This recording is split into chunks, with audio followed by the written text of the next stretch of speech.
Emmanuel Macron a pu s'y préparer, il n'a pas échappé au sujet. Ce mercredi 15 décembre, le président de la République a accordé un long entretien à TF1 pour tirer le bilan de son quinquennat. Interrogé sur la crise sanitaire, les gilets jaunes, les retraites, il a aussi évoqué l'affaire Nicolas Hulot, accusé de viol et d'agression sexuelle.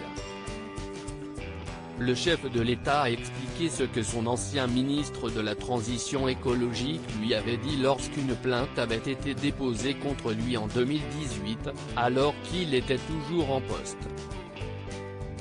À l'époque, l'ex-présentateur de TF1 avait nié avec beaucoup de force, selon Emmanuel Macron. Et d'ajouter, il y avait eu une plainte, mais elle avait été classée, il n'y avait aucune procédure en cours. Nous avions un homme blessé, et donc il est resté ministre. Critiqué pour avoir laissé Nicolas Hulot en poste malgré l'enquête en cours, Emmanuel Macron s'est défendu.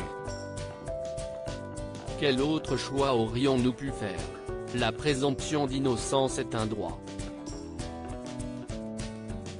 S'il avait été condamné, à coup sûr nous aurions pris une décision, a assuré le président de la République sur TF1, tout en expliquant qu'il n'avait pas de regrets concernant sa décision.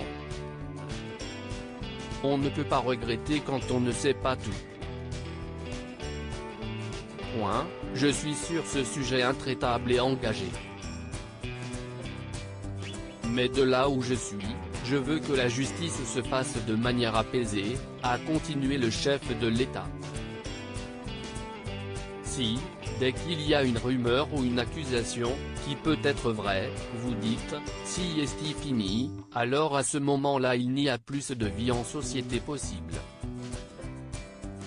Emmanuel Macron a expliqué vouloir que la justice puisse faire son travail, il faut prendre très au sérieux ces accusations.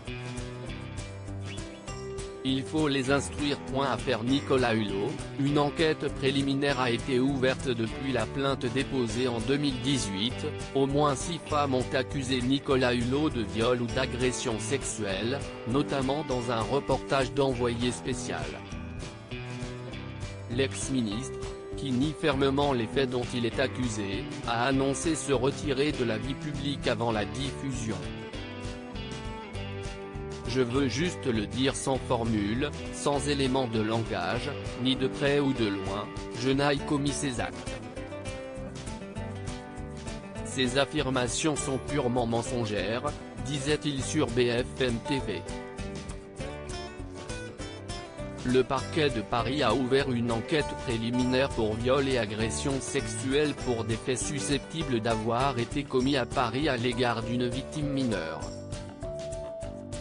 Les investigations ont été confiées à la brigade de protection des mineurs de la direction régionale de la police judiciaire et s'attacheront à déterminer si les faits dénoncés peuvent caractériser une infraction pénale et si, au vu de leur ancienneté, la prescription de l'action publique est acquise. Loading budget.